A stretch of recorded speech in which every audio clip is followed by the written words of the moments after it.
मित्रों, प्राचीन काल से भारत में युद्ध के दौरान विशालकाय हाथियों के उपयोग का अत्यधिक महत्व रहा है।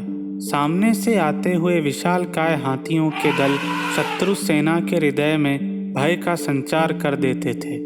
सम्राट चंद्रगुप्त और सम्राट अशोक की सेना में युद्ध में निपुण कई सारे हाथी थे।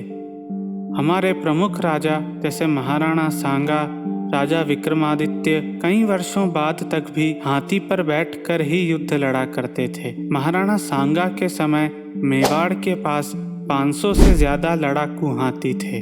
महाराणा प्रताप की सेना में भी कई हाथी थे, परंतु सबसे बलशाली और महाराणा का प्रिय था राम प्रसाद।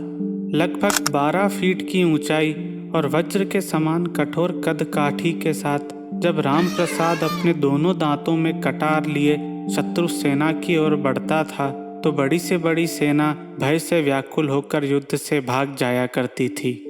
राम प्रसाद एक बहुत समझदार और ताकतवर हाथी था जो मैदानी और पहाड़ी दोनों इलाकों में बराबर क्षमता के साथ युद्ध कर सकता था।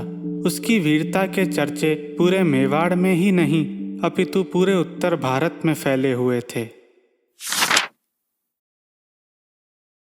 अकबर के पुत्र शाह दानियाल को जंग लड़ने वाले हाथियों को इकट्ठा करने का शौक था और जाहिर है कि राम प्रसाद के विषय में भी उसने खूब सुना था। अतः कई बार अकबर ने महाराणा से राम प्रसाद को अकबर के शाही दरबार में पेश करने को कहा, परंतु महाराणा ने स्पष्ट रूप से मना कर दिया। राम प्रसाद महाराणा की सेना के हाथी दल का प्रमुख हाथी था।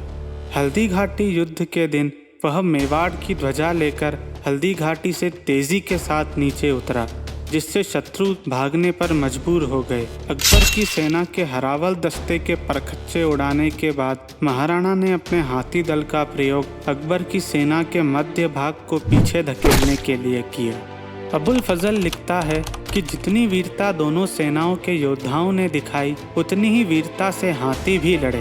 प्रताप ने सबसे पहले अपने हाथी लूना को आगे बढ़ाया, जिसका मुकाबला करने के लिए मुगल फौजदार कमाल खान ने गजमुक्ता को आगे किया। बादशाह का हाथी घायल हो गया और वह भागने ही वाला था कि प्रताप के हाथी के महावत को गोली लग गई। इस पर प्रताप ने राम प्रसाद को आगे किया। राम प्रसाद ने आगे बढ़ते ही कई मुगल सैनिकों को मार डाला। कमाल खान ने भयभीत होकर राम प्रसाद से भिड़ने के लिए गजराज हाथी को आगे किया, परंतु वह राम प्रसाद का मुकाबला नहीं कर सका और भाग गया। उसी समय मुगल महावत पंजू ने राम प्रसाद से लड़ने के लिए दूसरे हाथी रणमदार को आगे किया। रणमदार भी ज्यादा समय तक राम प्रसाद के आगे नहीं टिक सका, परंतु दुर्भाग्यवश वो पीछे हटने ही वाला था कि राम प्रसाद के महावत को एक तीर लगा और वह नीचे गिर गया। मौके का फायदा उठाते ही मुगल सेना का हाथी का प्रबंधक हुसैन खान उछलकर राम प्रसाद पर सवार हो गया और राम प्रसाद को अपने कब्जे में ले लिया।